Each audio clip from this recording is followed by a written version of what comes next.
Okay, we're going to take a look at how we can calculate enthalpy now. In the last video, we took a look at what is enthalpy, what does enthalpy mean.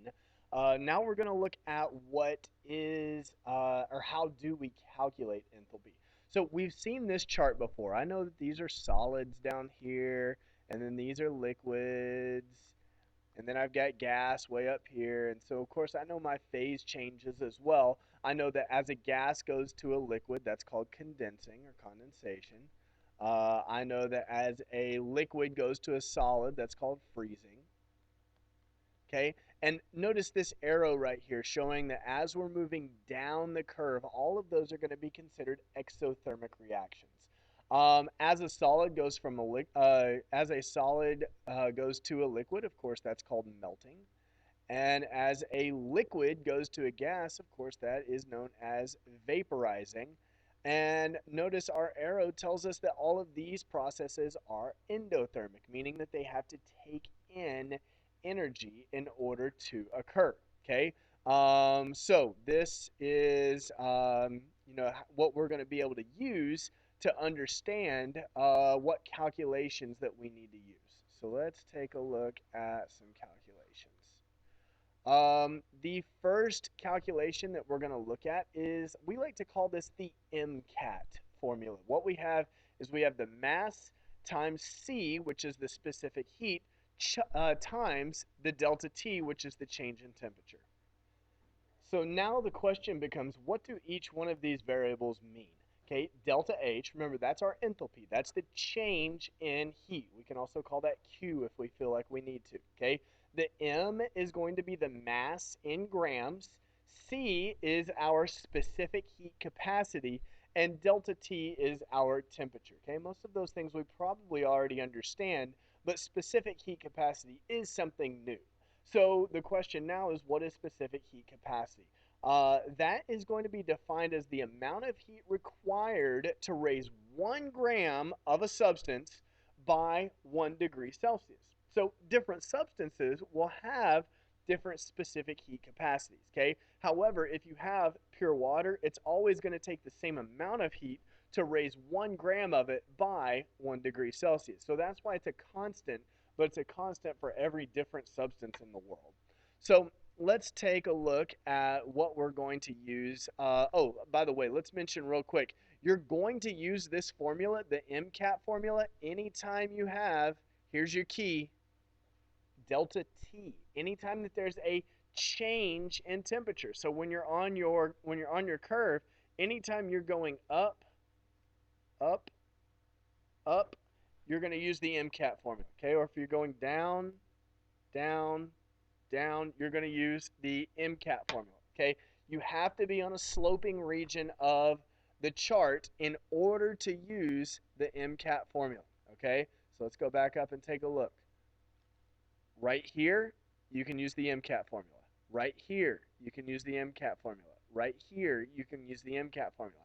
Here and here, you cannot. Okay, you have to use a different formula for this and a different formula for this. So let's go ahead and figure out. In fact, what I want you to do right now is I want you to make a new mark. I want you to draw an arrow right here, okay, and write MCAT, MC delta T. Okay, same thing for right here. Draw you an arrow and write MCAT. Right here, draw you an arrow and write MCAT. We're going to come back to this and take a look at the other two formulas as well. Okay, so on the first plateau there, where we go from a solid to a liquid or from a liquid back to a solid. Okay, in that case, we're going to use the enthalpy of fusion method, or delta H fuse. Okay, this little marking right here. So we can go back up and we can write down that we would use the delta H fusion formula here. While we're on here, let's go ahead and just make the determination.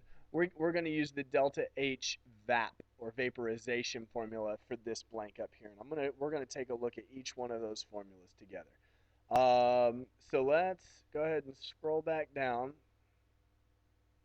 and look at these two formulas. Okay, we can see that the delta H fusion, the enthalpy of fusion formula, is described as the number of moles of a substance times the heat of fusion, and the heat of fusion is going to be a um, constant. Okay, it's the amount of energy required to change 1 mole or gram of solid into a mole or a gram of a liquid. Okay, so it's the amount of energy that it takes to change that amount of solid to that amount of liquid. Okay, and the enthalpy of vaporization is the exact same process. It's just going from a liquid to a gas or from a gas back to a liquid. Okay, same exact formula too. Delta H, which is our enthalpy, equals the number of moles times the heat of vaporization constant.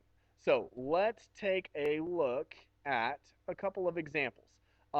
First, this first example, 14-1, says calculate the amount of energy needed to vaporize 346 grams of water. And then it gives us the delta H vap constant.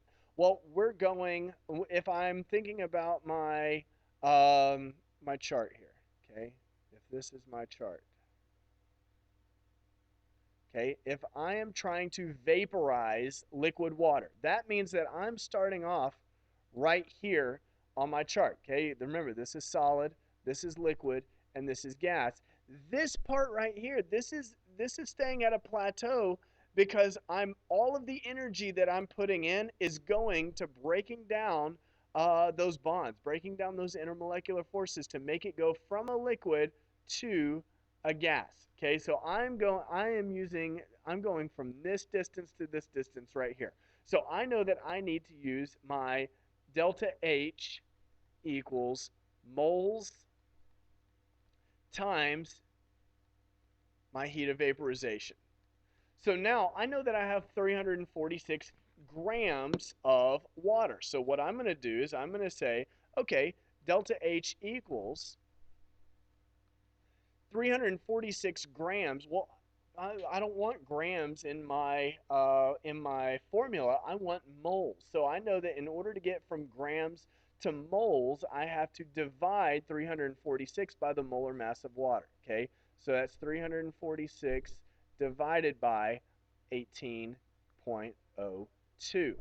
I'm also going to multiply that by the heat of vaporization, which is 40.79.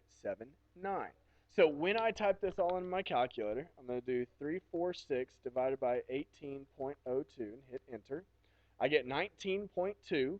Then I multiply that number by 40.79. And so I get my answer is 700, let's go to correct sig fig, so I need 3, 783 kilojoules. Okay, I know I'm going to use kilojoules for my answer because check it out right here in my constant for heat of vaporization, it gives me the unit of energy that I'm going to be using in terms of kilojoules. Okay, that's how I know which one I'm going to use. Let's go ahead and take a look at example 14-2 while we're here. It says calculate the energy change when 1.044 kilograms of water are cooled from 98.6 to 32.3 degrees Celsius, and then it gives us the specific heat of water. Well, this one, I know that I have a change, okay? I'm cooling water. I'm cooling liquid water. It's not going from solid to liquid or anything like that. It's a liquid the entire time, and I'm going from this hot 98.6 degree water down to this cooler 32.3 degree water, okay? Final temperature minus initial temperature is going to be my change. So I know that I'm going to use my Mcat formula, which is delta H equals mc delta T, where m is my mass in grams. So this is a mass in kilograms right here. So I need to convert that to grams. So this is going to be 1,044 grams times my specific heat. My specific heat is 4.184 times my change in temperature. Well, remember, change in temperature is described as the final temperature minus the initial temperature. Well, my final temperature is 32.3 minus my initial temperature is 98.6. So now I can go ahead and type all of this into my calculator as long as I make sure that I know where my parentheses are. So I'm going to say open parentheses, 1044, close parentheses, open parentheses, 4.184, close parentheses, open parentheses, 32.3 minus 98.6, close parentheses. And I get a value of, to the correct number of sig figs, let's see here, I need 3 sig figs, so that's going to be negative 2.90 times 10 to the 1, 2, 3, 4, 5 times 10 to the 5th power. Okay. Now the question now is this in joules or kilojoules? Well, check this out. Right here in my formula, it gives me joules. So that's how I know what my formula is going to be. So I'm going to put that this is negative 2.90 times 10 to the 5th joules.